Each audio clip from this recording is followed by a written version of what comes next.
주께 가까이 우리 찬양 들으시고 우리 가기 시작합니다. 주께 가까이 날 이끄소서 간절히 주님만을 원합니다. 채워주소서 주의 사랑을 진정한 찬양 드릴 수 있도록 주께 가까이 날 이끄소서 간절히 주님만을 원합니다. 채워주소서 주의 사랑을 진정한 찬양 드릴 수 있도록 목마른 나의 영혼 주를 부르니 나의 맘 만져 주소서. 주님만을 원합니다. 더 원합니다. 나의 맘 만져 주소서. 아멘. 기도하겠습니다. 은혜로우신 아버지 감사합니다. 오늘도 우리를 사랑하셔서 훈련의 랑소로 인도하시고 마태복음의 말씀을 같이 상고하게 하셔서 감사합니다. 말씀을 할 때 우리 영의 지각을 열으셔서 알게 하시고 생각나게 하시고 깨닫게 하옵소서. 시종을 맡겨오며 예수님의 이름으로 감사하며 기도합나이다. 아멘. 예, 이 시간 우리 마태복음 교재 34페이지입니다. 마태복음의 영적 이해인데요, 34페이지를 보시면 영적 이해가 나오죠. 1. 회개하라 천국이 가까웠느니라. 이제 3장 2절의 말씀인데요, 세례 요한은 그 회개하라고 하는 그 말씀은 그 단순히 너희 죄를 고백하라는 정도가 아니라 세상으로 죄악으로 달려가는 삶의 방향을 주님께 완전히 돌이키라는 뜻이에요. 그러니까 이 회개한다는 말은 완전 돌아선다는 뜻이거든요. 내가 죄 짓던 삶에서 완전히 돌아서는 거예요. 예. 근데 많은 사람들이 왜 변화가 없냐? 회개는 하긴 하는데 진짜 회개를 안 하는 거예요. 입으로만 아이고 하나님 잘못했어요 라고 하지 삶에서 돌아서질 않는 거예요. 그러니까 여전히 똑같이 살면서 맨날 입술은 하나님 용서해 주세요 하니까 이게 안 되는 거예요. 예. 진정한 회개는 뭐냐? 돌아서는 거예요. 그래서 세상 나라와 현재적 하나님의 나라는 사람의 눈에 보이는 어떤 물질의 개념이 아니라는 측면에서 동질성을 가지고 있다. 예. 그래서 그곳에서 얻어지는 열매들을 볼 때 전혀 다른 특징들을 갖고 있으며 또한 사망이냐 생명이냐를 다루는 본질적인 차원에서도 이 둘은 완전히 다르다. 그러니까 이 세상 나라와 현재적 하나님의 나라는 같이 지금 우리 세상에 같이 공존을 해요. 네, 같이 존재를 하지만 이게 본질적으로 차원이 다른 거예요. 세상 나라는 뭐요? 땅에 속한 거예요. 그러나 현재적 하나님의 나라는 이 땅에 있지만 하나님의 나라를 향해서 사는 거예요. 그러니까 차원이 다른 거죠.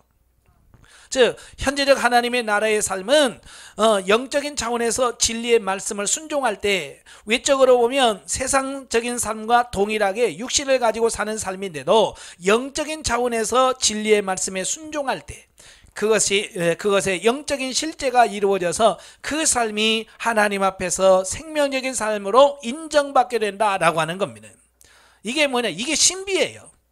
땅에서 사는데 우리가 영중심으로 살면 하늘의 열매가 맺힌다는 겁니다. 이게 참 신비고요. 예, 그러니까 많은 사람들이 이 차원을 모르는 거예요. 그냥 땅의 것은 땅의 것으로만 인식을 하니까 하나님의 나라에 대한 준비, 하나님에 대한 대비 이런 거 안 하는 거, 못 하는 거죠. 그래서 신앙생활 하면서도 하늘에다 신경 안 쓰고 오직 땅에다 신경 쓰는 겁니다. 그러니까 맨날 뭐예요? 하나님 우리는 아파트 몇 평 주실라나요? 맨날 그러면서 땅에 언제나 출세 안 돼요. 이런 거 거기다 목표를 두고 사는 거예요. 우리가 차원을 높이셔야 됩니다. 아시겠죠? 자, 물론 세상 윤리나 도덕적인 차원에서 하나님의 말씀에 순종하게 되는 경우는 영적인 실제가 되어질 수 없다라고 하는 겁니다. 예, 왜냐하면 이게 차원이 다르다고 그랬잖아요. 예, 마태복음 6장, 요한복음 3장 6절에 육으로 난 것은 육이요 영으로 말미암은 건 영이라 그랬어요. 그러니까 육신적으로 살면서 영적으로 잘 되기를 원한다? 안 된단 말이에요. 왜? 차원이 달라. 서로가 연결이 안 돼요.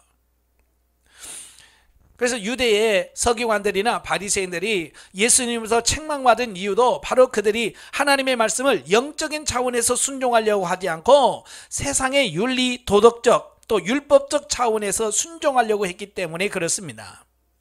그러니까 바리새인들의 삶은 윤리, 도덕적으로 문제가 되는 게 아니에요. 세상 사람들로부터 지탄 받습니다. 칭찬받습니다. 어떻게 그렇게 살 수 있냐고. 네, 육신적으로 보면 그래요. 그런데 하나님 편에서 예수 그리스도가 원하는 영적인 차원에서 보면 이건 여전히 윤리 도덕적인 차원에 머물고 있는 거예요. 그러니까 예수님으로부터 책망받은 거지, 네? 그들의 삶이 잘못 살아서가 아니란 말이에요. 차원이 다른 것. 예. 근데 문제는 뭐냐, 오늘날 우리 신앙생활하는 성도들 중에서 바리새인만 또 못한 사람들이 많은 거예요. 바리새인은 윤리 도덕적으로나 잘 살지. 근데 오늘날 성도들은 윤리 도덕적으로도 못 살아요. 그러니까 세상 사람들로부터 뭐요? 손가락질 받게 되고, 예? 어떻게 예수 믿는 사람이 저럴 수 있는가? 그런 책망을 받게 되는 거예요. 그래서 우리가 예수님 뭐라 그래? 바리새인과 서기관들의 의보다 너희가 낫지 아니하면 결코 천국에 들어갈 수 없다고 말합니다. 그러니까 바리새인 욕하지 마세요. 왜? 우리는 바리새인보다 못하는 경우가 많거든요. 그러므로 우리 성도들에게 있어서 가장 중요한 것은 세상을 살아감에 있어서 영적인 차원에서 하나님의 말씀에 순종함으로 말미암아 현재적 하나님의 나라의 삶을 좀 더 깊이 있게 경험하고 체험하는 것이다. 그래서 육신적인 차원에서 머물리지 말고 영적인 차원으로 좀 차원을 높여서 신앙생활은 여러분 되셔야 돼요. 예. 두 번째, 예수님의 세례입니다. 예수님께서 갈릴리로 오셔서 요단강에서 세례 요한에게 세례를 받으셨지요. 예. 자, 여기서 예수님께서는 좀 모순이 되어 보일지라도 하나님의 의를 이루기 위하여 세례를 받아야만 한다고 말씀하셨다. 사실 예수님은 세례를 받을 필요가 없지요. 원래 세례라고 하는 것은 죄가 많은 사람들이 자기 죄를 회개하고 씻기 위해서 세례를 받는 거거든요. 근데 예수님은 죄가 없으신 분이야. 그러니까 예수님은 세례를 받을 이유가 없어. 그런데도 뭐요? 내게 세례를 베풀어라 라고 말합니다.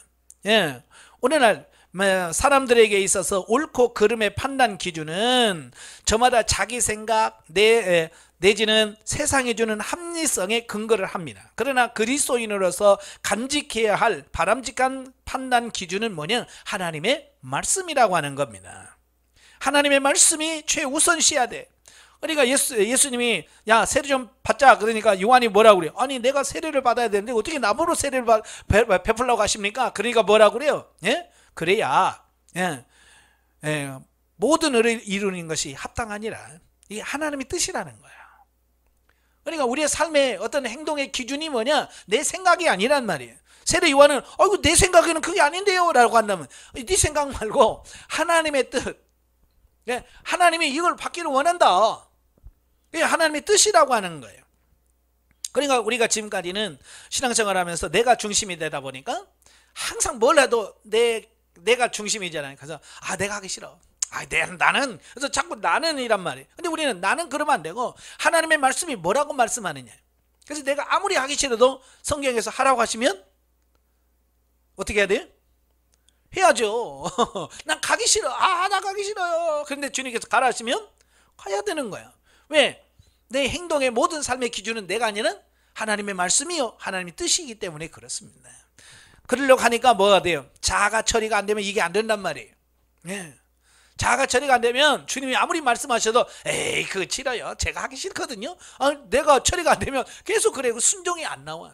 그래서 왜 자꾸 자아를 처리해야 되냐? 자아를 처리하라고 말씀하시냐면 자아가 처리된 사람만이 순종할 수 있습니다. 예. 그러니까 세례 요한도 아이고 내가 받아야 되는데요. 그러니까 이게 일이 하나님 뜻이 이루어진다. 그러니까 아멘 하고 바로 순종해서 세례를 베풀잖아요. 왜? 자아가 파쇄되어지니까. 예. 그게 가능하다라는 사실입니다. 여러분도 자아가 파쇄되길 바래요. 예.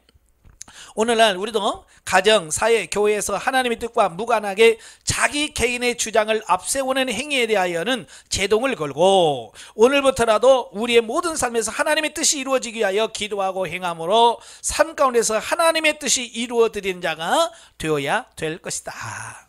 예. 오늘날도 많은 사람들이 정말 하나님 말씀에 순종하지 않고요, 이 자기 주장이 너무 세. 그죠? 그래서 목사님 하려고, 목사님 그러면 안 됩니다. 하나님이 뭘 말씀하시든 하나님 그러시면 안 됩니다. 아니, 우리가 하나님 말씀을 순종해야 되는데 그냥 하나님을 쥐고 흔들어.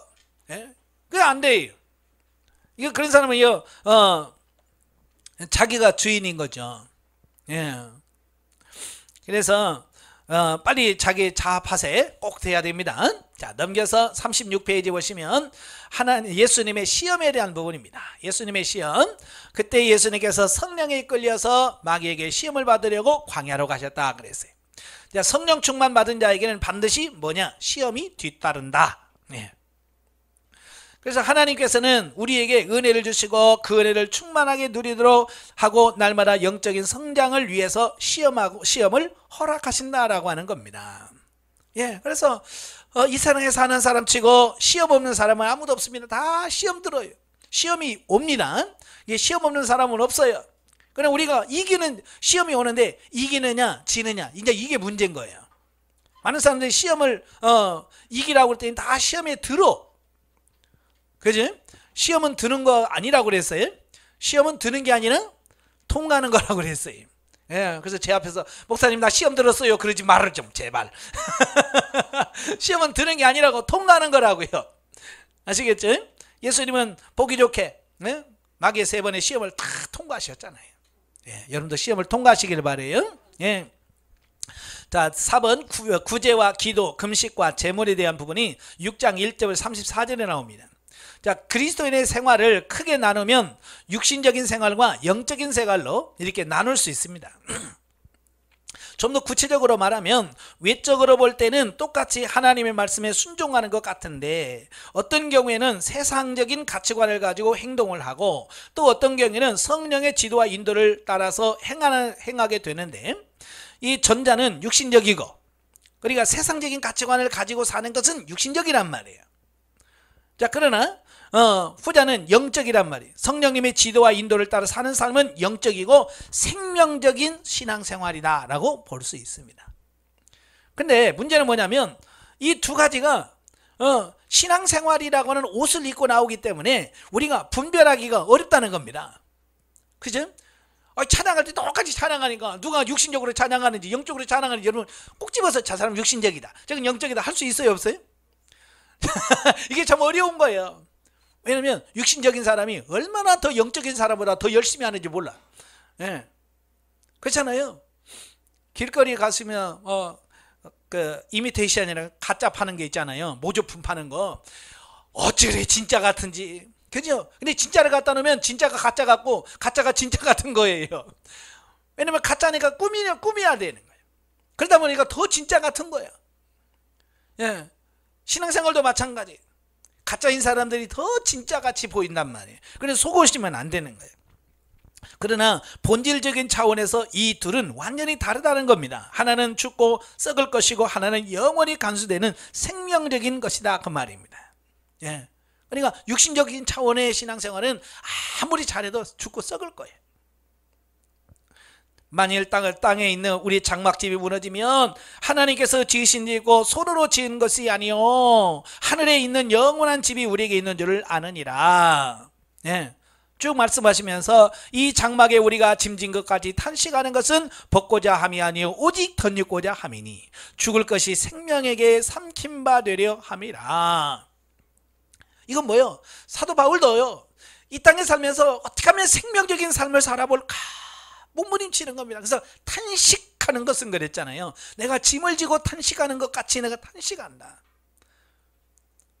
사도 바울도 육신적인 신앙생활을 오래 해봤잖아요. 그지? 그래서 그 결과가 뭐예요? 스데반 집사 죽이고 교회를 핍박하는 거잖아요. 자, 그래서 사도 바울은 또다시 그런 삶을 살지 않기 위해서 자기도 잘못 살면 또 그렇게 옛날 육신으로 살았던 것처럼 또 살까봐 그래서 그는 탄식하면서 하나님 앞에 짐진 것 같이 탄식하면서 벗고자 함이 아니라 덧입고자 몸부림쳤던 거예요.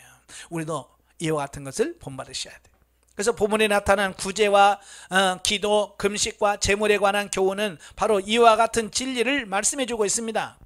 특별히 본문 6장 19절부터 21절에 보면 너희 보물을 땅에 쌓아두지 말고 하늘에 쌓아두라. 내 보물이 있는 그곳에는 내 마음도 있느니라 라고 말씀해 하는데요. 내가 가지고 있는 모든 것을 죽고 썩을 이 세상의 부귀영화를 위하여 투자하지 말고 영원히 간수되어지는 하늘에 투자하여 신령한 삶을 위하여 재물을 허비하고 달려갈 때 우리의 생각과 마음도 언제나 하늘에 있게 될 것이다 라는 마음.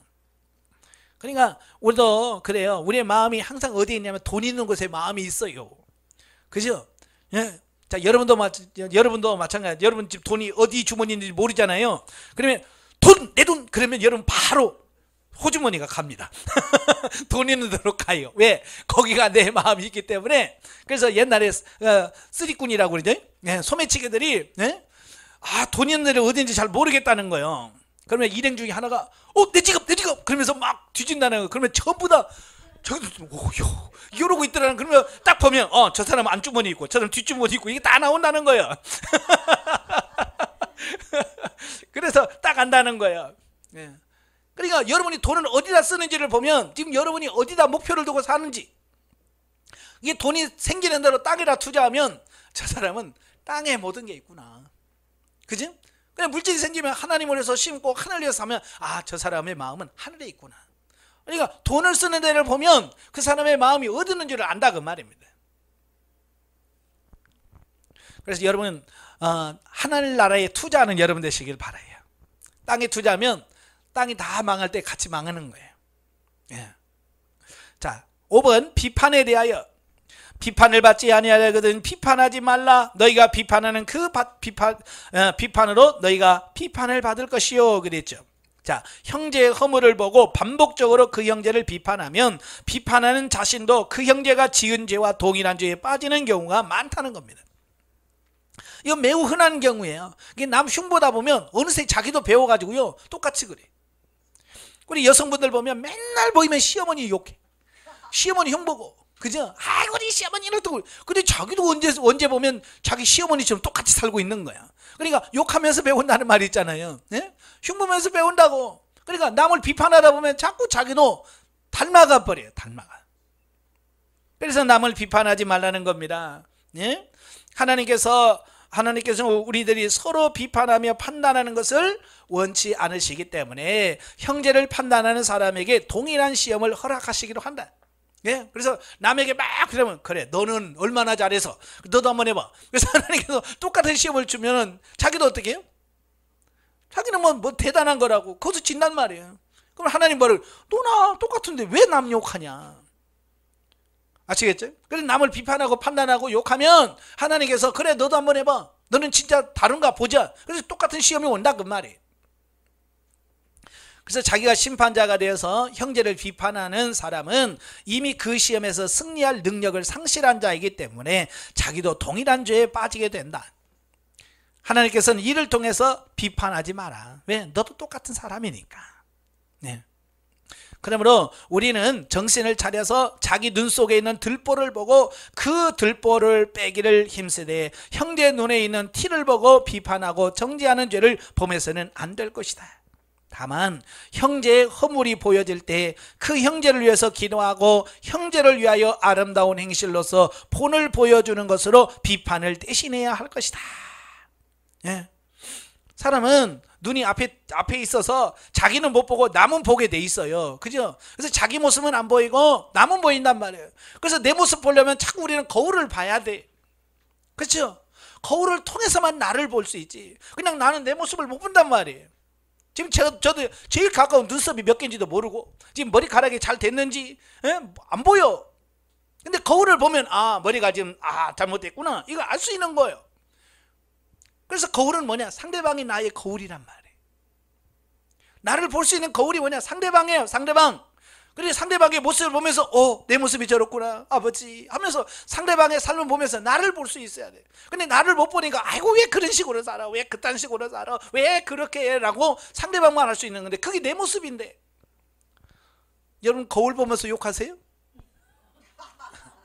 여러분 거울 보면서 이렇게 못생겼냐 그래요? 뭐 그럴 수도 있겠죠. 자기 모습이니까. 예. 그 자기 모습을 보고 자기가 자기를 비판할 수 있는 삶이 돼야지. 거울 보고 남을 욕하면 안 되잖아요. 자, 주님께서 오늘날 우리들에게 형제의 눈 속에 있는 티를 상관하지 말고 내 눈 속에 있는 들보나 빼라 라고 말씀하시는 겁니다. 네? 우리가 진정 형제를 걱정해주고 사랑한다면 우리 자신이 먼저 영적으로 정결하고 성숙하여 진정으로 형제에게 있어서 문제가 무엇인가 바로 알고 영적으로 처방을 내려줄 수 있는 수준이 되어야 한다. 예. 그러니까 형제의 비판하는 것이 아니라 정말 그 형제를 사랑하는 마음으로 이것만 고치면 정말 이렇게만 변화되면 정말 변화될 수 있는데 라고는 기도하고 사랑하는 마음으로 충고해주고 권면해줘야지. 그리고 기도해줘야지. 그걸 판단해서는 안 된단 말이에요. 그러려고 하니까 내가 성장해야 된다 그 말입니다. 내가 성장해야 돼. 예수님 뭐라 그래? 소경이 소경을 인도하면 둘 다 구덩이에 빠진다 그랬어요. 나도 못하는 주제에 자꾸 옆에서 이거 고쳐 저기서 고쳐 그러니까 상대방을 좀 뛰나 나네 볼 차리도 없는데 왜 네가 자꾸 대장질해. 그래서 뭐 안 받아들이는 거거든요. 왜? 그 사람이 봤을 때 너나 나나 똑같은 수준이라고 보기 때문에 그러는 거예요. 근데 이게 수준이 다르면 아 예 하고 바로 받아들이는 겁니다. 아시겠죠? 그래서 상대방의 권면에서 안 받아들이면 아이고 내 수준이 아직 네? 저 사람이 받아들일 수 있는 만큼 내가 성장하지 않았구나. 이걸 보셔야 돼요. 아시겠죠? 예. 그래서 자기도 육신 가운데 있으면서 육신 가운데 있는 형제를 지적하고 인도한다는 것은 하나님과 지체들 앞에서 참으로 부끄러운 일이다. 그러니까 우리 속담에도 뭐 묻은 개가 묻은 개도 뭐 욕한다는 말 있잖아요. 예? 그러니까 뭘 지적했다가 더 지적을 많이 받잖아요. 그죠? 아이고 집사님 이것 좀 바꿔봐 그러면 아이고 권사님이나 바빠요. 그러면 이거 못하면도 아니 안 하면도 못하잖아요. 그죠? 그러니까 상대방만 욕할 게 아니에요. 내가 평소에 어떻게 저분에게 그런 모습을 보였는가. 내가 얼마나 잘못 보였으면 저분이 저렇게 나를 저렇게 볼 수 있을까. 아, 내가 이렇게 아직 멀었구나. 근데 우리는 그렇게 생각해요 안 해요? 그렇게 안 하잖아요. 젊은 것이 청구해주면 받아야지 그러면서 그 사람이 나쁘다고 자꾸 또 간단 말이에요. 그러니까 이 문제가 풀리질 않고 계속 또 꼬이는 것처럼 꼬이는 거예요. 그러니까 영성을 하면 다 풀려. 왜? 나를 보기 때문에. 예. 나를 못 보면 벗어날 길이 없어요. 자, 6번 참 가족. 예수님의 어머니와 형제들이 왔죠. 그때 예수님 뭐라고 그래요? 누가 내 부모며 누가 내 형제냐? 바로 아버지의 뜻대로 행하는 자라야 내 아버지요 내 형제요 자매요 어머니니라 그러죠. 자, 이 말 들으면 섭섭하겠죠. 만약에 여러분의 아들이 갔는데 누가 내 어머니냐 그러면서 한번 하면 얼마나 속상하겠어요. 저놈이 키워놨더니 지혜미도 몰라봐 뭐 이럴 수도 있겠지만 예수님께서 말씀하려고 하는 것은 그런 부분이 아니라 진짜 참 가족이 누구냐 이걸 가르치려고 하는 거예요. 그래서 우리의 가족관을 살펴보면 우리는 아직도 많은 부분에서 육신적인 혈연관계의 틀을 벗어나지 못합니다.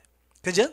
그럼 여러분 가족, 우리 가족 그러면 남편, 아내, 자식, 뭐 이런 뭐 손주, 며느리 뭐 이런 거 이게 우리 가족이라고 딱 이렇게 혈통적인 혈연적인 관계를 생각하기 쉬워요. 그러나 이제 하나님께서는 이 틀을 바꾸시길 원하시는 거예요.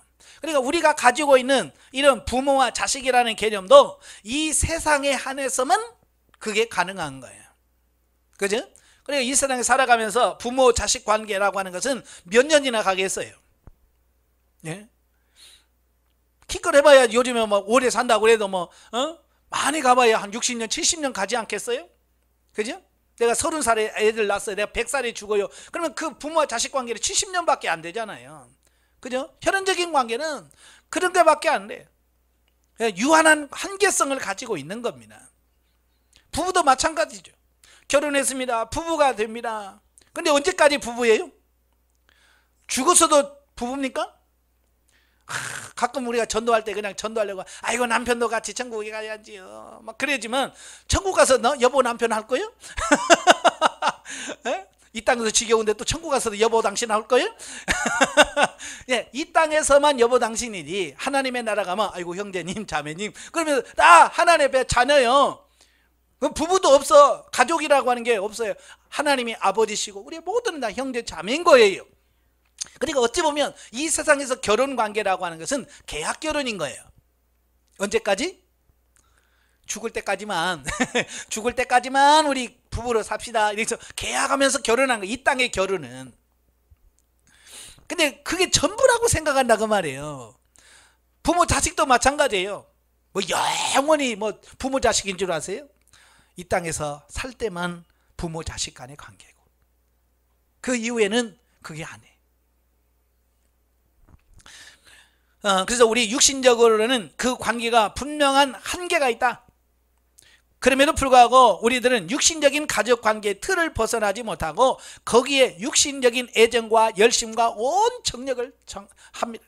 우리 가족이라고 막 모든 것을 다 하죠. 뭐 죽기 살기로 합니다. 결과적으로 이 본문 말씀대로 하면 우리의 모습은 많이 잘못되어 있다는 겁니다. 우리가 이와 같이 육신적인 차원에서 머물러 있다면 우리는 자기 가족밖에 모르는 이기적이고 편협한 가치관에 짓눌려 있는 겁니다. 물론 예수님 말씀하신 말씀을 극단적으로 가정과 가족을 버리라는 말씀이 결코 아닙니다.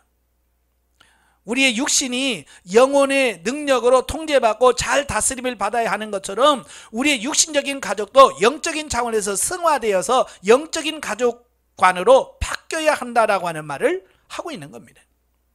이걸 오해하면 오늘부터 이제 부모 필요 없어. 나는 오직 하나님만 할 거야. 이런단 말이에요. 그럴까봐 지금 이 말이 어려운 거예요. 예, 당시 예수님 당시에도 그랬거든요. 고르반 제도가 바로 그런 거거든요. 예? 부모를 공경해야 되는데 싫은 거야. 그러면 부모님한테 줄 것을 그냥 하나님께 바쳐버려. 헌금으로. 그리고 부모한테 뭐라고 그래요? 나 부모 보양할 거야. 나 하나님께 드려버렸어요. 그러니까 나는 부모 책임 없습니다. 이래버린 거예요. 그러니까 너는 왜 하나님의 계명을 어기느냐. 하나님은 뭐예요? 부모를 사랑하고 공경해라. 이게 하나님의 명령인데 그걸 버렸다는 겁니다. 그러니까 이 부분을 참 우리가 이 영적인 가족관계 이걸 정확하게 인식을 잘 하셔야 돼요. 예. 그러니까 제가 교회에서 열심히 일하시는 집사님, 권사님들에게 항상 권면하는 게 뭐냐면 가족에 충실하시오. 예. 눈에 보이는 가족에 충실하시오. 예. 왜냐하면 교회 일 너무 하다가 자기 가족 못 챙기는 경우가 많거든요. 예. 그래서 자기 가족, 육신의 가족한테 원망 듣고 그런 경우도 많거든요. 그러면 안 돼요. 또 그렇다고 또 우리 식구만 챙겨야 돼. 그래서 하나님의 이런 성도를 전혀 안 챙긴다. 이것도 문제란 말이에요.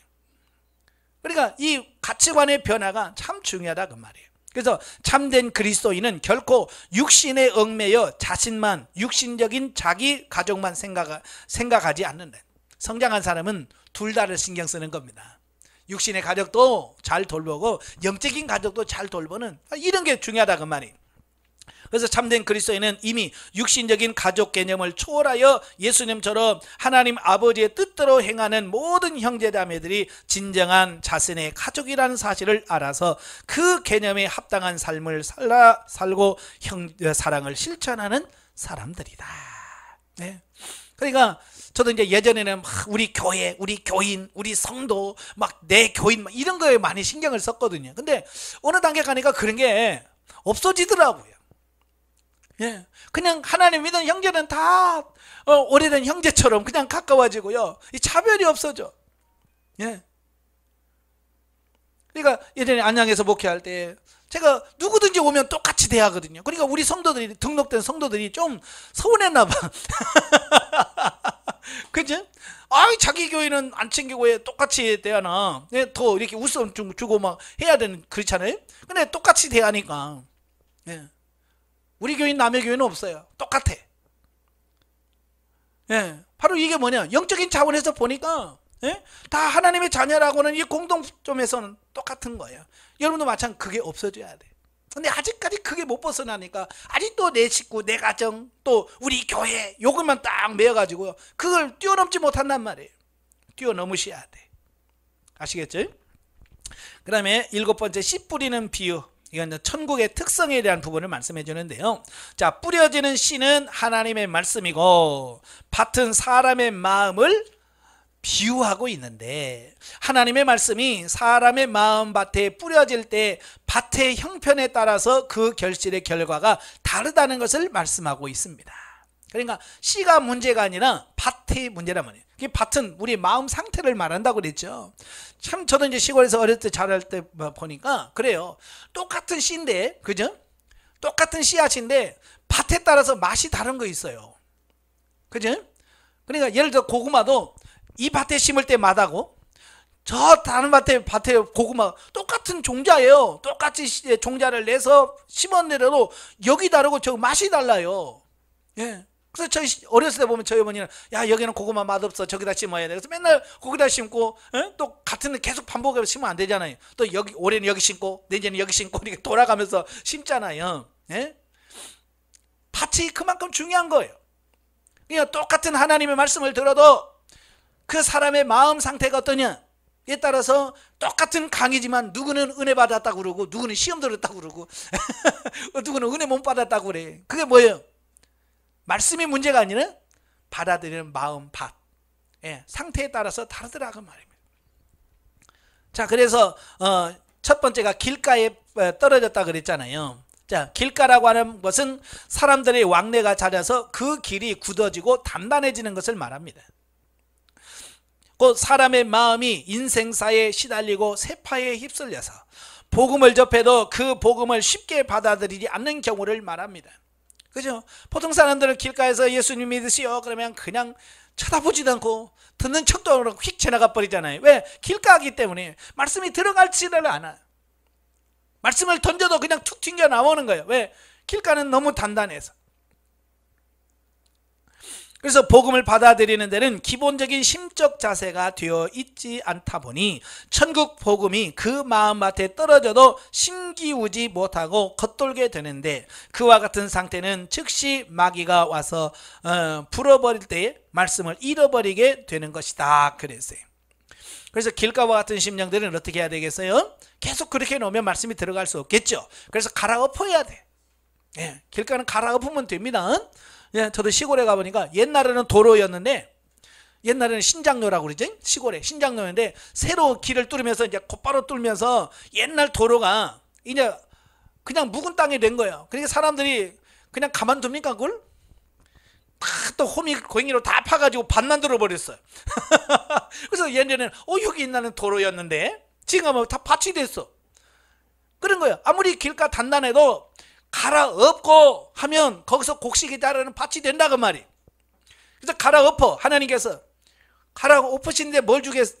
그냥 가만히 있는데 하겠어요? 쟁기 갖다 갈아엎어야지요. 그 고난이라는 과정을 통해서 길가와 같은 사람은 하늘에서 자꾸 고난을 주시는 겁니다. 왜? 고난을 통해서 돼요? 갈아엎는 거예요. 그 마음을. 그래서 길가와 같은 사람들은 하나님께서 고난을 주셔야 그 마음이 부드럽게 돼요. 그래서 전도에 보면 알잖아요. 건강한 사람들은 내 주먹이나 믿어라 그러잖아요. 그죠? 근데 그 사람이 아파봐. 아파고 오늘 내일 한 사람에 가서 예수 믿으셔야 돼요. 글쎄요, 내가 미안해요. 그러면서 받아들이잖아. 왜? 고난을 통해서 그 마음이 한번 확 뒤집어지니까 받아들일 수 있게 되어지는 거예요. 그래서 길가에는 고난이 약이다. 그 다음에 두 번째가 뭐냐, 흙이 얇은 돌밭에 떨어졌다 그랬어요. 흙이 얇은 돌밭이라고 하는 것은 돌과 흙이 적당히 섞여 있는 상태를 말하는데, 실질적으로 돌짝밭에는 씨가 떨어져도 발화를 할 수가 없고, 게다가 흙이 적당히 섞여 있어서 씨가 간신히 발화를 하지만 결국 돌짝밭에는 건강한 식물로 건강한 나무를 자랄 수가 없다. 흙이 얇은 돌밭이라고 하면 하나님의 말씀을 적당히 긍정하고 적당히 부정하는 마음밭을 의미하는데, 이와 같은 믿음은 세상의 환난과 시험이 오면 금세 믿음의 생명력을 상실하게 된다는 겁니다. 그러니까 이 흙이 얇은 돌밭은 뭐냐면 모든 것을 적당하게 하려고 하는 사람들, 기도도 적당히, 말씀도 적당히, 봉사도 적당히, 헌금도 적당히, 모든 걸 적당한 수준에서만 하는 거예요. 그러니까 좀만 들어가면 어때요? 돌이 있으니까 들어가지도 못해. 말씀에 뿌리를 못 내리는 거예요. 항상 적당히 조금만. 근데 어때요? 햇빛이 쨍쨍 내리치면 어때요? 아니 깊이 들어가야 수분을 빨아들여서 살 수 있는데 돌 때문에 내려갈 수가 없어. 그러니까 어때요? 시원하고 좋을 때는 이게 뿌리가 안에서 잘 자라지만 태양빛이 내리치면 어때요? 금방 말라 죽어버리는 거예요. 그러니까 문제가 없을 때는 그래도 신앙생활을 해요. 근데 하다가 조금만 문제가 오면 그냥 획 넘어지는 사람이 누구냐? 이 돌짝과 같은 사람이다. 그 다음에 세 번째가 가시떨기에 떨어집니다. 가시떨기는 열매가 없고 사람에게 아무런 유익을 주지 못하는 잡초이다. 즉 이것은 영성적 삶에서는 아무런 도움이 되지 못하는 빨리 뽑아버려야 할 육신적인 욕망, 육적인 자아가 무성한 마음밭을 의미합니다. 이로 인하여 하나님의 말씀을 듣기는 들어도 세상적인 염려나 끊어버려야 할 육신적인 욕망의 끈 때문에 신령한 삶 살지 못하고 사망으로 흘러가 버리고 열매를 맺지 못하게 된다, 그 말입니다. 예. 이 가시떨기밭, 예. 그러니까 잡초밭에 있는 나무는 곡식은 열 수가 없어요. 그래서 농부들은 계속해서 잡초를 매주는 겁니다. 그죠? 그래야 영양분 개가 뺏어 먹지 못하고 이 잡초는 성장이 얼마나 빠른지 몰라요. 그죠? 그게 먼저 커. 그래서 햇빛을 다 가려버려. 그러면 이 정말 자라야 될 곡식들이 자라지를 않는 겁니다. 열매를 못 맺혀. 그래서 빨리 이런 걸 뽑아줘야 돼. 뽑아줘야 돼.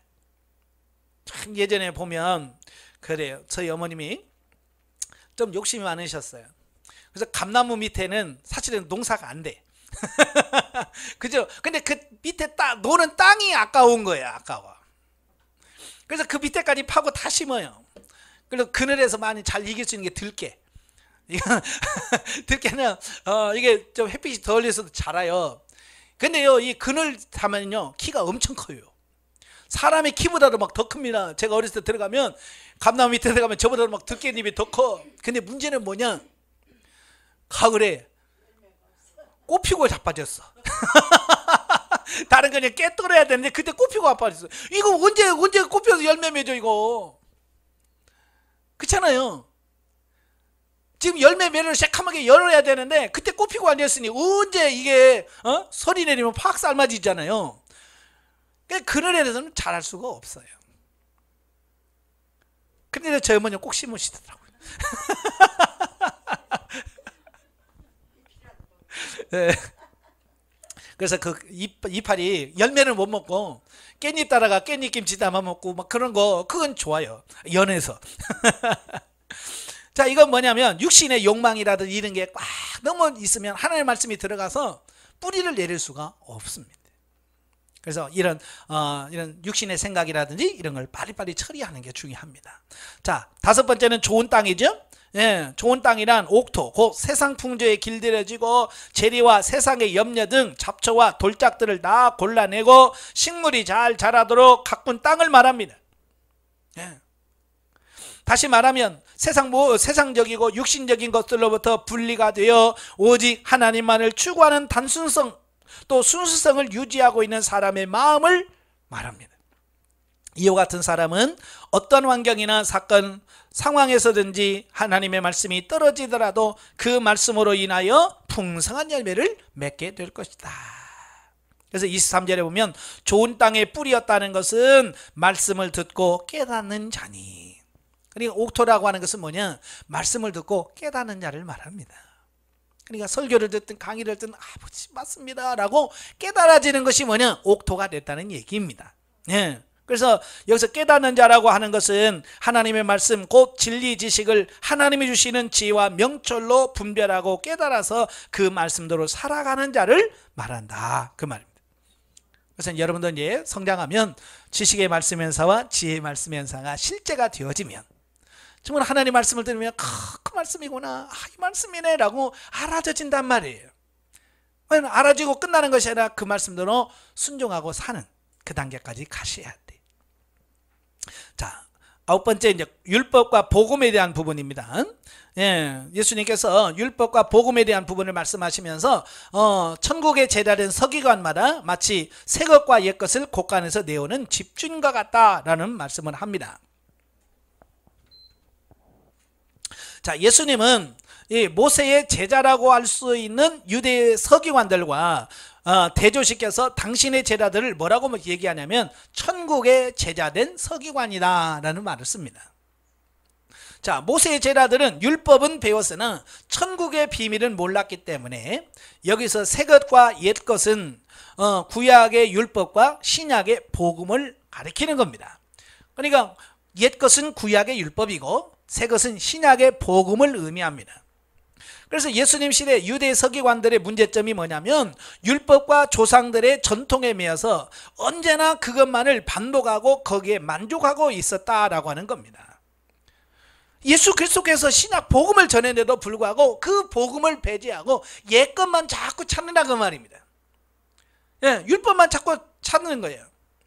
그것은 본문이 말씀하고 있는 옛 것으로서 결코 사람의 영혼을 변화시킬 수 없으며 인간의 가장 궁극적인 욕구, 영적인 만족을 줄 수가 없습니다. 예, 그래서 오늘도 마찬가지예요. 그 율법적인 교회에 다니는 성도들을 보면 만족이 없어요. 전부 다 교인들을 보면 만족감이 없어요. 영적인 만족감이 없어요. 늘 배워도 허전하고, 예? 밥 먹어도 배고픈 것처럼 영적으로 늘 허덕이고 있는 겁니다. 그러나 예수님의 제자들은 구약의 말씀의 토대 위에 서서 하나님의 은혜를 발견하고 신약의 말씀을 통해서 궁극적으로 하나님의 계획과 섭리를 통전적으로 이해하고 깨달을 수 있는 기회를 얻게 된 것이다. 즉 현재적 하나님의 나라를 소유하고 있는 오늘날의 성도들은 이와 같이 엄청난 영적 축복을 누리며 살아가는 사람들이라고 할 수 있다. 네. 그러니까 이 신약시대에 태어났다고 하는 그 자체가 복인 거예요. 지금 여러분 가난해서 거지라고 해도 이 시대에 태어난 게 감사한 거예요. 예, 왜 구약시대는 이걸 못 누리잖아요. 이 영적인 축복을 어떻게 누리겠어요? 그죠? 그러니까 사실은 예수 그리스도의 복음과 이 성령 충만함은요, 다윗도 받아보지 못하고요, 아브라함도 경험해 보지 못한 시대의 복인 거예요. 근데 우리는 아직도 뭐예요? 아브라함은 거부를 하는데 우리 나는 왜 이렇게 가난한 거야? 다윗은 왕이 나는데 나는 이게 뭐야? 맨날 그 겉으로 보이는 육신적인만 가지고 실망한다 그 말이에요. 그러니까 육신적이고 이런 사람들은 성경을 읽어도 맨날 구약만 읽어. 왜? 구약이 재밌거든요. 왜요? 현찰박치기야. 막 좀만 뭐 하나님의 복을 주셔서 거부가 되었더라. 봐봐 하나님 잘생기면 돈 많이 온다. 에? 부자 된다. 훨씬 더 육신적인 사람한테는 그게 혹 가거든요. 그러나 지금은 시대가 다른 거예요. 시대가. 그래서 여러분들이 성장을 하면 수료를 하면 수리자 성령 공부를 하는데 바로 이제 계시 발전사적 성경 연구라고 합니다. 계시 발전사 쪽으로 이 성경이 어떻게 변화되는가 이걸 이해를 해야 돼. 그래야 구약의 그것에 매이지 않아. 그걸 모르니까 여전히 신약시대에 살면서 우리의 사고와 가치관은 구약에 머물러서 아직도 율법적으로 신앙생활을 하고 있고, 예? 그러고 있다는 말이에요. 아마 여러분 친구들 중에서, 예? 지금 뭐 핸드폰 없으면 뭐라 그래? 친구들이 만나서 뭐라 그래? 예? 너 지금 어느 시대 사람이냐 지금? 그러잖아요. 예, 이 세상에서도 세상 문화를 못 따라가면 사람들이 손가락질해요.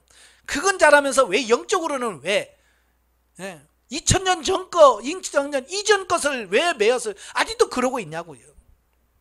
예수님께 신약시대에 엄청난 복을 주셨는데 우린 그걸 볼 수 있는 눈이 열려진 거예요. 그걸 감사하시며 사셔야 돼요. 10번 보시면 삼가해야 할 바리새인과 사두개인들의 교훈을 말합니다. 예수님께서 제자들에게 바리새인들과 사두개인들의 누룩에 주의하라. 자, 이 말씀을 하거든요. 자, 당시 바리새인들과 사두개인들은요, 사두개인들의 가르침은 율법에 기초한 종교적이고도 형식적이고 또 정치적이고 현실주의고 물질 추구적인 가르침이란 말이에요. 예. 오늘날의 교회들은 안타깝게도 예수님이 지적한 이런 부분에 걸려 이를 혁파하지 못하고 오히려 짓눌려 점점점 힘을 잃어가고 있습니다. 그러니까 이 신약시대에 살면서 자꾸 구약으로 돌아가서 구약의 복, 물질적이고 현실적인 복, 그걸 추구한단 말이에요. 그러니까 기복신앙이라고 하는 말이 나오는 거예요. 예. 어떤 분은 막 기복신앙이라고 그랬다고 막 개버큰 물고 막 뭐라고 하는데, 아니 진리를 좀 알아야지. 그렇잖아요. 네? 하나님은 우리를 복 주시길 원하셨어요. 우리 복 안 받으면 우리는 살 수 없는 존재예요. 그래서 창세기 1장에 보면 하나님께서 에덴 동산에 아담과 하와를 만드시고 그들에게 최초로 준 게 뭐냐면 복을 주시고 그랬어요. 우리 인간은 하나님이 주신 복을 못 받으면 죽어요. 그래서 하나님이 주신 복을 받아야 인간이 살아. 근데 그 복이 어떤 복이냐, 이제 이게 차이예요. 보통 사람들은 복 그러면 뭐예요? 뭐가 떠올라요? 그렇죠. 이 땅에서 돈 많고 자식들 출세 성공하고 뭐 이게 복이라고 생각한단 말이에요. 자, 그게 문제란 말이에요. 똑같은 복이라고 하는 말을 쓰지만 구약적인 복은 바로 그런 복이에요. 그러나 예수님 말씀하는 복은 그런 복이 아니라 신령한 복이란 말이에요. 영적인 복을 말하는 겁니다. 예. 그래서 우리가 복이란 말은 똑같지만 그 복이 구약적인 기복이 아니라 신령한 복임을 우리가 인식을 하고 그 복을 추구하며 살아가는 삶이 되셔야 돼요. 근데도 여전히 안타깝게도 구약적인 그런 현실적이고 물질적이고 땅의 것에다가 목숨을 걸고 산단 말이에요. 예. 우리는 바꾸셔야 됩니다. 생명력이 없는 이런 형식주의적인 형식주의에는 외적인 환난과 고통 앞에서 여지없이 무릎을 꿇고 본질적인 해결책이 무엇인지 알지도 못하고 우왕좌왕하면서 그저 환난이나 고통이 빨리 지나가기 위해서 기도하기에 급급하다 그 말이에요. 그러니까 육신적인 복을 원하고 세상적인 복을 원했던 사람들은요, 고난이 오고 조금 힘들면 죽으려고 그래. 못 견디는 겁니다. 못 견뎌. 그 고난을 못 견디는 겁니다. 그래도 여러분은 어때요? 이제 고난이 유익이라 그러니까 힘들긴 해도 어때요? 그래도 여러분은 꾸역꾸역이라도 어떻게라도 견뎌가잖아요. 그죠? 근데 기복신앙에 물드는 사람들은 아예 못 버텨요. 예를 들어서 이런 거야. 몸이 갑자기 아파. 그러면 못 견디는 겁니다. 하나님 어떻게 그럴 수 있습니까? 나를 왜 칩니까? 왜 나야 아프게 합니까? 그러다가 이런 세상 살아서 뭐해? 그리고 옥상에 올라간다니까. 그렇지만 저와 여러분은 뭐예요? 하나님께 또 나를 또 훈련시키려고 하시는구나. 아버지 그래요. 이 아픔을 주셔서 감사합니다. 이 아픔을 통해서 예수님도 함께 하시고 정말 예수 그리스도의 성품으로 새로워지길 원합니다. 처리할 건 처리시켜 주세요 라고 기도하잖아요. 안 그래요? 그래야 돼요. 이게 성장한 사람이 하나님의 뜻이 무엇인지 정확하게 아니까 나오는 겁니다. 변화되시길 바래요. 아시겠죠? 예. 그래서 종교생활과 신앙생활이 어떻게 다른가? 자, 종교생활은 뭐냐? 한마디로 말하면 어떤 일정한 틀 안에서 이루어지는 예배 행위이다. 더 나아가서 종교생활은 종교단체나 종교단체를 위하여 헌신하고 봉사하는 행위까지를 포함합니다. 그러니까 종교생활이라는 것은 일정한 시간에 가서 예배드리고 찬송도 하고 헌금도 하고 또 도울 일 있으면 가서 봉사도 하고, 자 이게 뭐냐, 이게 일정한 틀 안에서 하는 게 이게 종교생활이에요. 종교생활. 이건 기독교인들만 하는 게 아니라 불교인들도 그렇게 해요. 이슬람교인도 그렇고. 자, 나름대로의 뭐예요? 자기 정해진 틀이 있습니다. 그래서 언제 모여서 몇 시에 모여서 어떻게 어떤 순서를 가지고 하는 거 다 가지고 있습니다. 그것도 종교생활 하는 거예요. 문제가 되는 것은 우리가 이와 같은 종교생활과 신앙생활을 구분하지 못하고 종교생활을 하면서 마치 그것이 신앙생활인 양 착각하는 게 문제라 그 말이에요.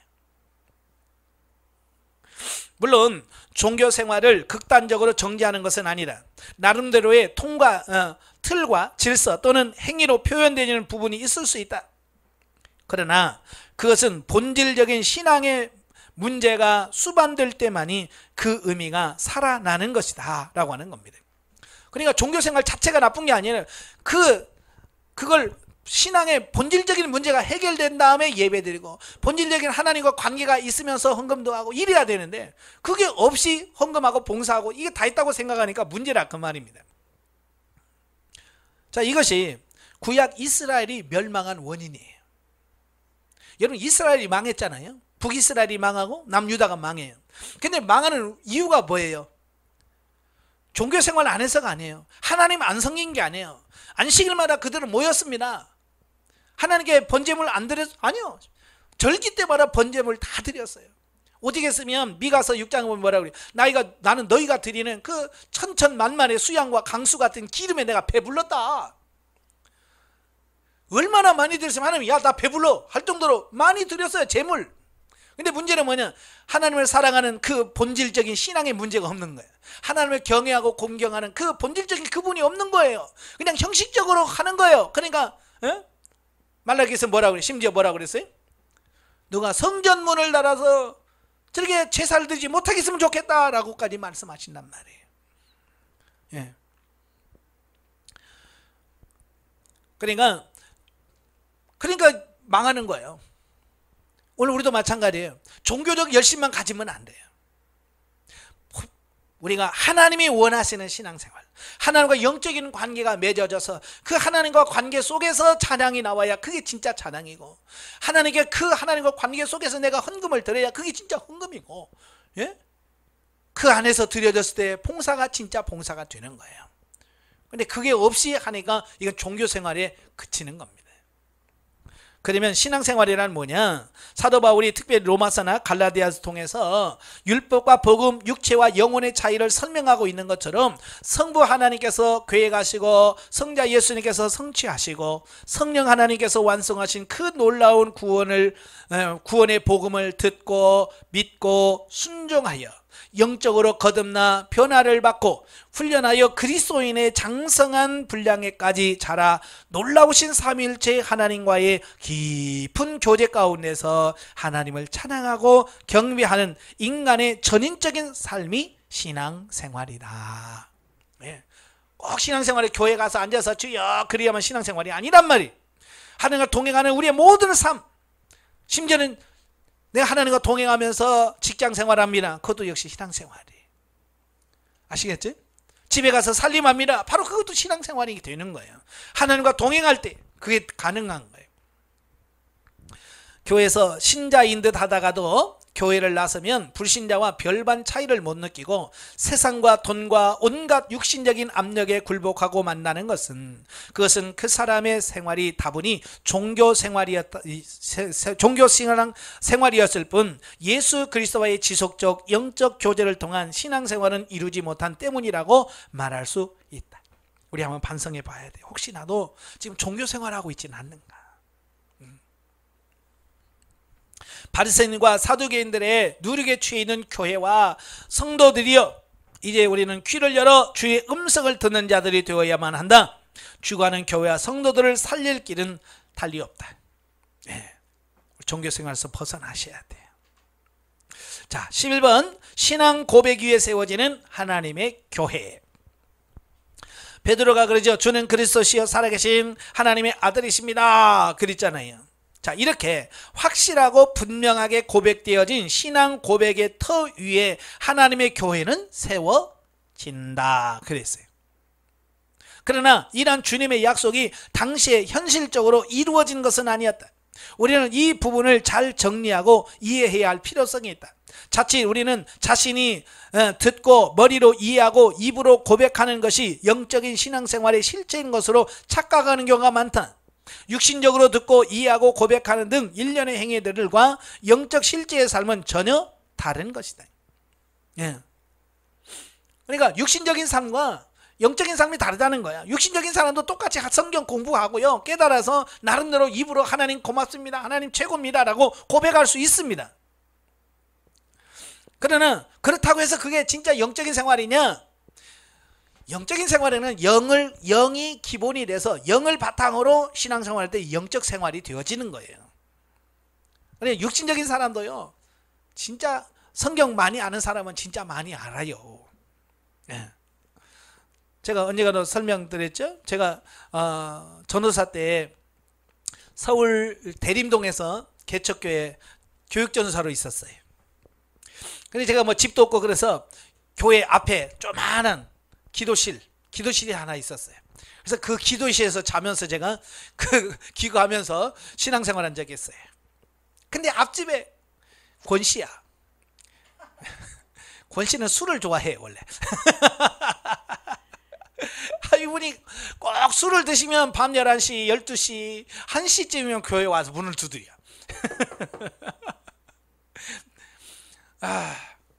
저는 전도사고, 그분이 누구냐면 서울대 문학과 출신이에요. 머리가 비상한 분이야. 공부를 하면 끝내주는 분이죠. 그러니까 그분이 이제 성경을 3번 읽었대요. 그러니까 정독을 딱 문학책 읽듯이 공부하듯이 3번을 읽으니까요, 머리가 좋은 데다가 딱 읽으니까요, 전도사님 나보다 성경에 대해서 빠삭해. 근데 그분이 와서 이제 막 2시간 3시간 동안 이제 술김에 저하고 이야기를 하는 거예요. 이건 어떻게 생각하세요 나한테? 막 그러면서 질문하고 그러거든요. 아이고야, 전도사님 내가 딸리더라니까요. 예. 근데 그분은 뭐냐, 그냥 지식적인 것뿐이야. 그러니까 그분이 공부를 잘하니까 얘가 지식적인 걸 잘 알아듣잖아요. 기억력도 좋아요. 내가 한번 얘기하면요 다 기억해요. 그래서 나는 기억도 없는데 언제 전도사님이 나한테 이랬죠? 그러면서 아이고, 그러니까 참, 그런데 그게 신앙생활일까? 아니잖아요. 단지 그냥 육신의 머리로 하는 거죠. 자, 본문에 기록되어 있는 베드로의 고백은 영혼으로부터 흘러나오는 실제적인 고백이 아니었다라고 말할 수 있다. 그래서 베드로가 야, 너는 나를 누구라고 하느냐? 그러니까 주는 그리스도시요 살아계신 하나님의 아들입니다 라고 말했잖아요. 근데 그 고백이 영혼 안에서부터 정말 흘러나온 고백이었냐? 그게 아니었다는 얘기예요. 그렇죠? 그러니까 여러분들이 하나님 사랑합니다 라고 말할 때 그 사랑의 고백이 여러분 영혼에서 안 나오고 그냥 입술로만 나올 수도 있다는 얘기예요. 아시겠죠? 자, 그걸 어떻게 할 수 있느냐? 자, 우리가 그렇게 단정할 수 있는 것은 주님을 향한 이 베드로의 놀라운 고백이 이루어지고 난 후 불과 얼마 지나지 않아서 베드로는 하나님의 인류 구속의 역사에 역행하는 지극히 육신적이며 인본주의적인 반응을 하게 됩니다. 그 본문을 듣고 예수님 막 칭찬하시죠. 바유나 시몬아 내가 복이 있도다, 내 반석 위에 내가 교회를 세우리니 막 칭찬했잖아요. 그리고 나서 예수님 바로 뭐라 그래요? 내가 예루살렘 올라가면 십자가를 못 박혀 죽을 건데 3일 만에 내가 다시 살아나야 할 거야 라고 하니까 뭐예요? 주님 그리하지 마옵소. 왜 죽습니까? 절대로 죽으면 안 됩니다. 그러면서 막 팔것도 지금 막 개버큰 물면서 막 만류하는 거야. 자, 그걸 보면서 금방은 주는 그리스도시요 살아계신 하나님의 아들이라고 해놓고 금방 또 그러시면 안 됩니다. 예수님이 이 땅에 왜 오셨어요? 그 일하려고 오신 거 아니에요. 그죠? 구속사를 성취하셔서 하나님의 구원을 완성하러 왔는데 막상 또 그 일을 하려고 하니 그건 하지 마세요 라고 말한다는 거야. 그러니까 이 베드로의 말의 고백이 영혼 안에서 흘러나는 고백이 아니었다는 것을 말씀해 주는 거예요. 아시겠죠? 그러니까 여러분도 마찬가지예요. 막 일이 잘 풀 때 하나님 사랑합니다 막 그러죠. 그러다가 일이 안 돼요. 하나님 사랑하라고 하면 그때 사랑이 돼야 안 돼요? 안 하잖아요. 못해요. 이게 무슨 사랑이에요? 이게 사랑 아니에요? 그러잖아요. 그 뭐요? 전에 사랑한다고 그렇게 눈물 흘리면서 고백했던 게 뭐예요? 영혼의 고백이 아니라는 얘기죠. 그죠? 그래서 여러분의 고백도 영혼의 고백이 돼야 돼요. 입술의 고백만 하면 돼. 그래서 예수님이 뭐라고 그래? 사탄아 물러가라 그랬죠. 그죠? 금방 칭찬하는데 사탄아 물러가라고 말씀하시는 것은 뭐냐? 사도 베드로의 고백이 입술의 고백에 그쳤기 때문이다. 그 영에서부터 흘러나오지 않았기 때문에 그렇다라고 하는 겁니다. 그래서 이런 베드로처럼 입술로만 고백하고 그런 신앙이 아직 안 되길 바랍니다. 사실상 우리가 영적인 차원의 깊숙이 들어가기 전에는 육체의 소욕과 성령의 소욕을 번갈아 가면서 따를 수밖에 없다. 그렇죠? 지금 여러분도 마찬가지일 거예요. 좀 기도하고 그러면 영으로 갔다가 또 기도 아멘 끝이고 나면 다시 육으로 갔다가 이게 왔다 갔다 할 거예요. 예. 베드로의 실수는 오늘날 우리들도 범하면서 신앙생활을 하고 있다는 얘기다. 자기 생각에는 꽤나 주님을 사랑하고 주님 편에서 행동한다고 하는 것이 영적인 차원에서 보면 전혀 하나님의 뜻에 맞지 않는 철부지 생각, 철부지 행동일 때가 얼마나 많은가. 사실 따져놓고 보세요. 예수님이 나 죽을 건데 그러면 여러분 같으면 아이고 환영합니다 잘 죽으세요 그럴 자신 있어요 없어요? 아마 여러분 베드로보다 더 심했을 거예요. 막 울면서 안돼 믿어 죽으시면 나는 어떡하라고 그러면서 아마 만류할 거예요. 예? 육신적으로 보면 베드로의 행동이 당연히 맞아요. 아니 그렇게 해야지. 아니 믿고 따라온 스승이 갑자기 죽는다는데 환영합니다 축하합니다 빰빰빰빰빰빰 하면서 할 자신이 있어요? 아니 나도 못할 것 같아. 자, 그러므로 우리의 삶은 철저히 하게 성령님의 지도와 인도를 바랄 수밖에 없는 것이다. 왜? 그렇지 않으면 우리는 바로 육신으로 넘어가서 베드로처럼 그렇게 할 수밖에 없다는 거예요. 아무리 윤리적으로 고상하고 합리적인 생각이라 할지라도 사람의 머리에서 나온 것이라면 그것은 육체의 소욕일 수밖에 없다는 겁니다. 그 행위는 결국 사망이라는 사실을 우리는 명심해야 한다. 그래서 육신의 생각은 결코 하나님을 기쁘시게 할 수 없다. 네. 그래서 빨리 육신의 생각을 내려놓으라고 자꾸 말씀하는 이유가 그런 거예요. 그러니까 육신적으로는 기가 막혀.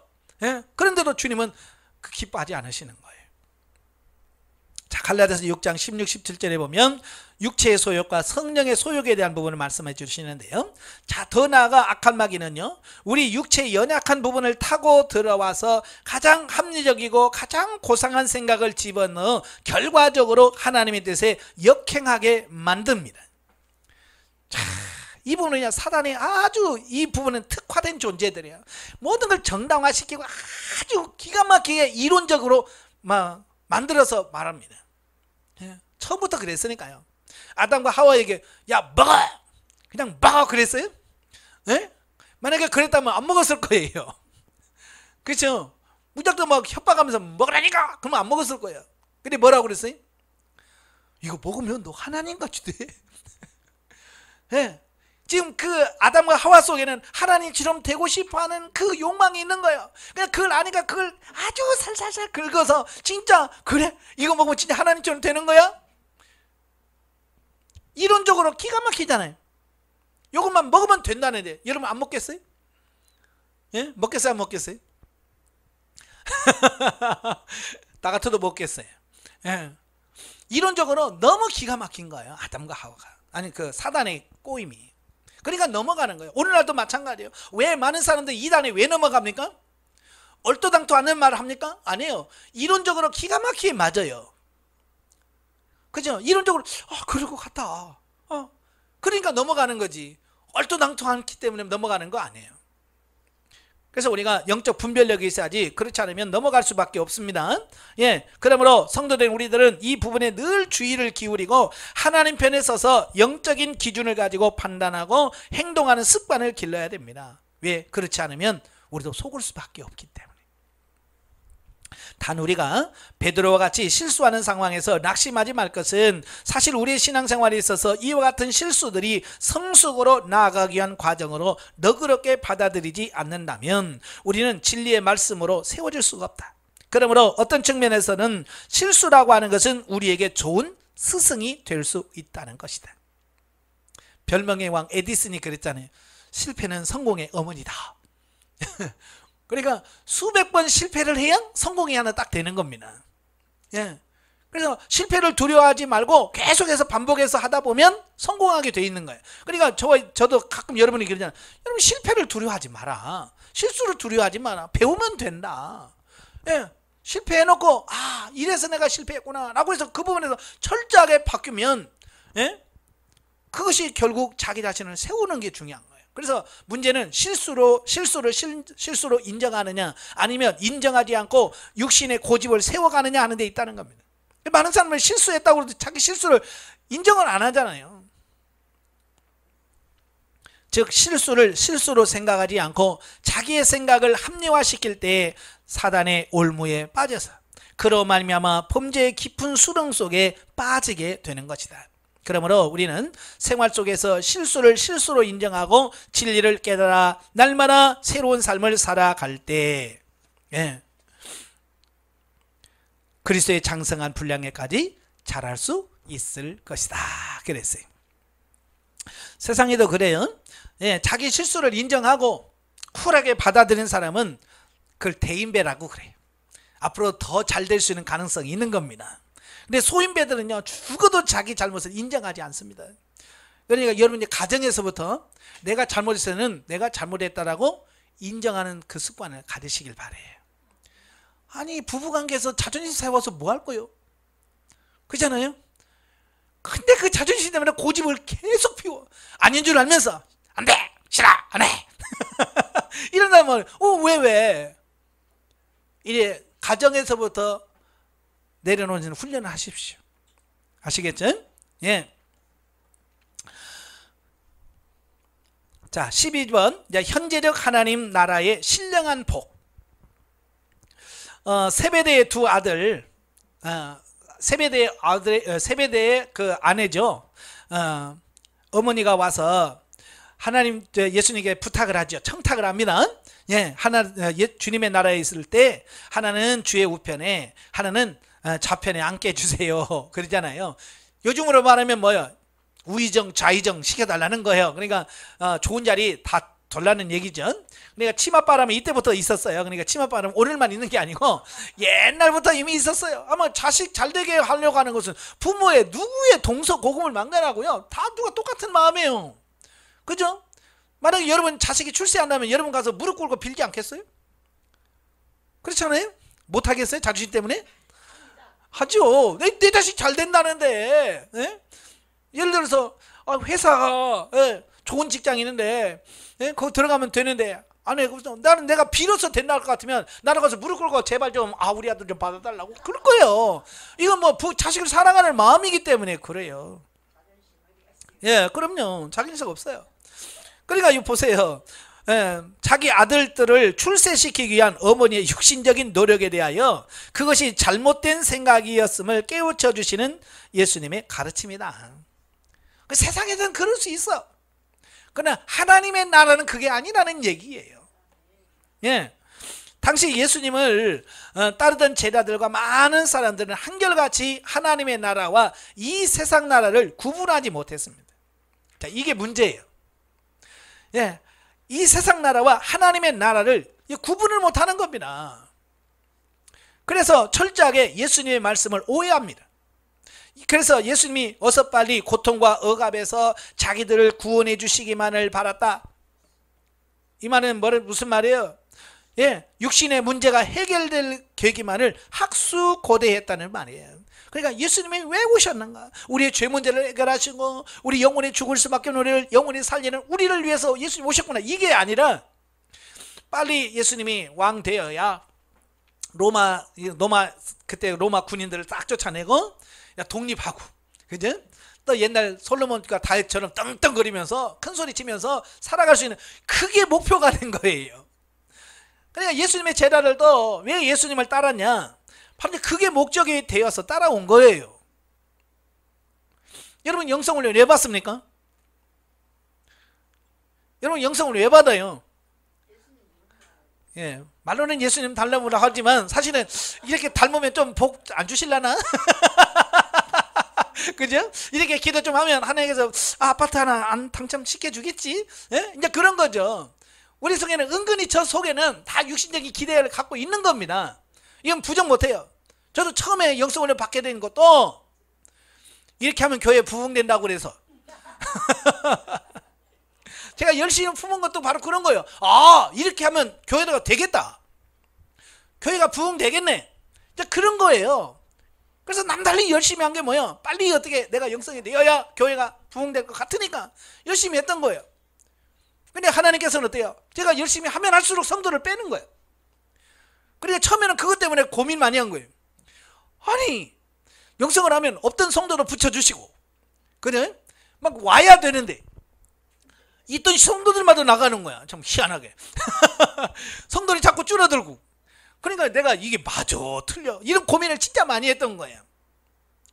그러니까 제가 영성을 하면서도 예수님의 제자들처럼 한 자리 차지한, 세상에서 나도 한 자리 차지해서 나도 좀 떵떵거리며 살자라고는 그런 속셈이 내 안에 있었던 거예요. 그래서 그걸 빼내시냐고 하나님께서 내가 그냥 열심히 기도하면 쏙 빼가고 또 열심히 얼른 막 하면 쏙 빼가고 나중에 누구만 남냐면 헌금도 못 내는 애들. 얘네는 헌금 내는 게 아니라 돈이 더 들어가. 맨날 간식 사줘야지. 그러면 귀가 안 들리는 청각 장애인 남고, 그래 할머니는 무슨 말인지도 못 알아먹는 할머니 남고, 그 11조 내고 좀 알아서 좀 봉사할 만한 사람 싹 나가버려. 그러니까 내가 정말 이게 뭐야. 그러면서 이걸 빼내시는 거야. 현세적인 게 아니라 하나님의 나라는 땅에 있는 게 아니야.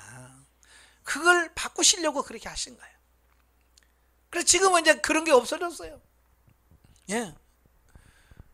그래서 지금은 어떤 교회 크게 하고 뭐 이런 육신적인 뭐 이런 거 이게 문제가 아니라 내가 좀 더 예수 그리스도를 닮고, 제가 강의하는 여러분들이 좀 더 변화되어서 정말 예수님 닮은다면 나는 바랄 게 없어요. 우리 성도 한 명 없어도 괜찮아. 제가 하나님께 고백했잖아요. 나는 한 명을 두고 평생을 목회하는 게 아버지의 뜻이라면 나는 그렇게 하겠습니다. 그러니까 그런 고백을 했기 때문에 성도가 없어, 등록교인은 없어도 나는 감사해요. 내 신앙과 내 믿음이 식어지지 않는다면 크게 감사하고, 이렇게 와서 훈련받는 여러분이 있다는 게 감사하고. 예? 그래서 맨날 목이 새도록 여러분에게 외치는 거예요. 이게 감사하고 고마워서. 자, 그렇다면 오늘날 우리들은 어떤가? 우리는 우리의 현실 생활 속에서 무엇을 구하고 있는가? 우리는 과거에, 아니 어떤 사람들은 지금도 자기가 구하는 것이 고난과 죽음을 자초하는 것인지도 알지 못하고 육신을 위하여 헛된 영광만을 구함으로 고통과 고난을 더 많이 더 오래 겪고 있다. 그 이유는 진정한 하나님의 나라의 복을 알지 못하기 때문이다. 그러니까 뭐가 중요한지를 모르는 거 아니도. 그래서 아직도 물질 주시옵소서 그래. 그러냐? 그러면 더 빼갈게. 그래서 쑥 빼가시는 거예요. 예. 그걸 바꾸시려고. 진정한 하나님의 나라는 결코 폭력과 정복으로 육신적으로 세상에 임하는 것이 아니라 오히려 하나님의 나라는 마귀의 권세 아래 굴복하는 것처럼 보이는 십자가 사건을 통하여 예수 그리스도가 우리들 심령 속에 오심으로 이루어지는 것이다. 그러니까 세상적으로 보면 망하는 것 같고 안 되는 것 같고요. 그러니까 제가 나가서 가면 아유 목사가 아유 그러고 있어요. 예? 성도 없다 보면 예? 자 그러고 있어요. 예, 육신적으로 보면 당연히 그럴 수밖에 없지요. 예수님이 십자가를 못 박혀 죽을 때 사람들이 다 뭐라 그랬어요? 지가 무슨 하나님의 아들아, 아유 저거. 왜? 자기도 못 구하는 예수. 근데 예수님이 졌어요? 승리했잖아요. 하나님의 방법은 그런 거예요. 세상에서 손가락질 받고 무시받고 뭘 해도 영적으로 세워지면 그건 하나님이 인정하는 거예요. 그게 승리하는 생활인 거예요. 근데 우리 자존심 때문에 그러기를 못하는 거죠. 그죠? 망해가는 것이 잘 되는 건데 자존심 상해서 하나님 이래가지고 내가 그때 친구들한테 어떻게 내가 예수 믿느라고 알았겠어요? 에? 창피해가지고 이게 뭐요? 아니 뭘 몰라서 하는 소리예요. 세상에서 창피 당해야 돼요. 망해야 돼요. 그래야 하나님의 바로 서는 거거든요. 그래서 우리 가치관이 바뀌어져야 돼. 그래서 종말론적인 차원에서 하나님의 나라가 만민이 보는 가운데 임하게 될 것이지만 지금 주님께서 우리에게 주마고 약속하신 하나님의 나라는 종말론적으로 완성되기 이전에 우리의 심령 속에 먼저 이루어져야만 한다. 여러분의 심령 속에 심령천국이 먼저 이루어지는 것이 급합니다. 13번 육신은 육적 자아의 파쇄, 옥합을 깨뜨린 마리아. 자, 예수님의 머리 위에다가 옥합을 깨뜨려서 귀한 향유를 붓잖아요. 예. 우리는 하나님의 앞에 나아갈 때 언제나 정결한 마음과 정결한 세마포 옷을 입고 나아가야만 한다.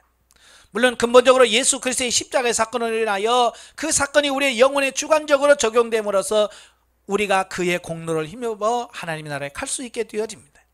우리의 삶이 언제나 정결하고 더러움이 없는 제사의 삶이 되려면 마리아가 자기의 옥합을 깨뜨려서 예수님께 바쳤던 것처럼 우리 스스로 귀하게 여기며 애지중지하게 했던 그런 것들을 하나님 앞에 내려놓으셔야 돼.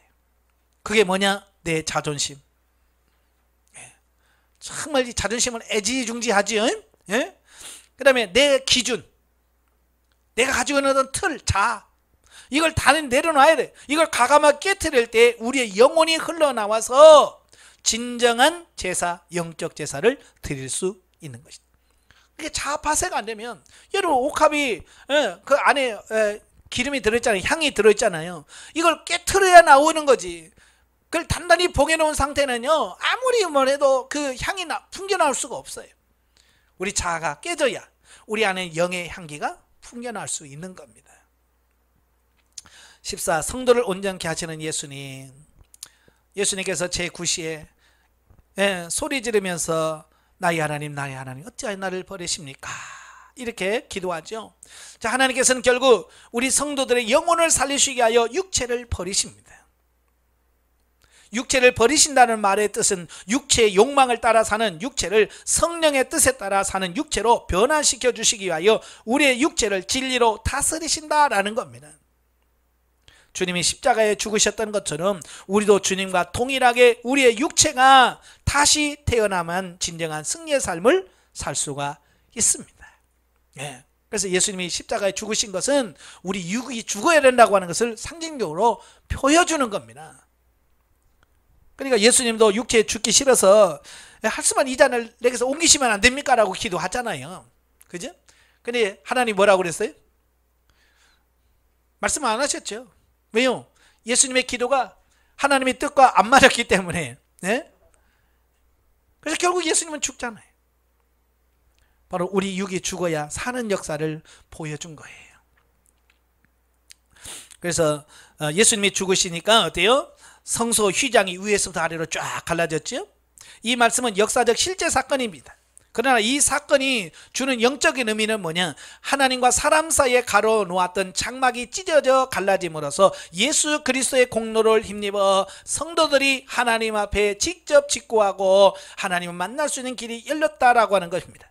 그러니까 성막을 지을 때 하나님께서 성소와 지성소를 가로막는 휘장을 치라고 말합니다. 자, 법궤는 하나님의 임재를 상징해요. 하나님을 상징합니다. 사람들이 성소를 통해서 법궤를 지성소 들어가야 되는데 휘장이 가로막아서 못 들어갑니다. 바로 이 휘장은 뭐냐? 우리의 죄를 상징합니다. 그래서 죄로 인하여 하나님과 우리 사이에 가로막혀서 우리가 하나님께 찢고 갈 수 없는 어떤 이걸 상징적으로 휘장이 놓임으로써 이걸 보여주는 겁니다. 근데 예수님께서 십자가를 못 박혀 운명하시는 순간 어떻게 하셨어요? 휘장 위에서부터 아래로 쫙 찢어서 나눠졌어요. 자, 이걸 히브리서 10장 19절 20절에서 뭐라고 그래요? 그러므로 형제들아, 우리가 예수의 피를 힘입어 성소에 들어갈 담력을 얻었나니 그 길은 우리를 위하여 휘장 가운데로 열어놓으신 새로운 살 길이요 위장은 곧 그의 육체니라. 육체가 죽어지는 순간 휘장이 열려. 여러분, 자아가 깨지는 순간 하나님께 나가는 길이 열린단 말이에요. 근데 우리는 자아가 안 깨지니까 지금 길이 막혀 있는 거야. 그러니까 기도해도 뭐가 안 되고 뭘 해도 안 되는 겁니다. 빨리 깨지셔야 돼. 아시겠죠? 그래서 여러분 깨트리려고 하나님께서 이 사건 저 사건 막 주시는 거잖아요. 근데 우리는 뭐라고 생각하냐면 미워서 하나님이에요. 하나님이 나를 미워서 이런 고난 주신다고 생각하는데 절대로 미워서가 아니에요. 여러분 사랑하셔서 빨리 깨트리시려고 그러시는 겁니다. 또한 이 사건은 우리의 육적 자아가 죽어져야 우리가 실령적으로 하나님과 직접 통할 수 있다는 사실을 말해주고 있다. 우리의 내면 속에 이와 같이 육적 자아가 갈라지는 기적이 없으면 도무지 하나님과 영적 교제를 나눌 수가 없다. 우리가 날마다 영적으로 세워지지 않고 날마다 우리의 육성이 죽어지지 않으면 결코 하나님을 경험할 수가 없다라는 겁니다. 그래서 주님은 오늘도 우리를 죽이시려고 하시는 거예요. 자, 아리마대 요셉이 예수님의 시신을 장사를 지내죠. 그래서 주님을 따르는 성도들은 곧 주님과 함께 그 육적 자아, 그 정과 욕심이 완전히 죽은 자들이야만 한다. 성경은 오늘날 우리들에게 너희는 주님과 함께 십자가에 완전히 죽었다라고 선포합니다. 자, 예수님을 무덤 속에 장사 지내죠. 예수님 무덤에 장사 지냈다는 말은 무슨 말이에요? 예수님이 완전히 죽으셨다는 얘기를 하고 있습니다. 죽으셨기 때문에 장사 지내는 거 아니에요. 바로 오늘 우리도 우리를 장사 지내야 되는데 장사 지내요? 안 지내요? 장사를 안 지내. 그러니까 우리도 육체도 그렇잖아요. 죽으려고 하면 앰뷸런스 불러가지고 빨리 가서 또 살려놓고 그죠? 일반 병원에서 우리 육신도 죽으려면 그래. 영적으로도 마찬가지예요. 하나님 막 고난을 통해서 우리는 막 죽을 가서 너 죽어라. 네 뭐요? 또 가서 심폐소생술에 살려놔. 예? 이게 죽어야 하나님께 가는데 죽지를 않아요. 사도 바울이 뭐라 그래요? 우리는 내가 그리스도와 함께 십자가에 못 박혔나니 그런 적 이제는 내가 산 것이 아니요 오직 내 안에 그리스도께서 사신 것이네. 예수님이 십자가에 달려서 죽었잖아요. 그래서 장사 지냈잖아요. 마찬가지로 우리의 육이 죽어서 장사 지내가 돼야 돼요. 그래야 예수 그리스도께서 살아요. 근데 우리는 아직 죽지도 않았고 장사도 안 지내서 내가 지금 팔팔하게 살아있는 거예요. 자, 죽을 때 완전히 죽으시길 바랍니다. 예수님처럼 아예 무덤 속에 장사 지내버려야 돼요. 아시겠죠? 그래야 여러분 영이 삽니다. 기도하겠습니다. 은혜로우신 아버지, 오늘 마태복음의 영적 이해를 살펴보았습니다.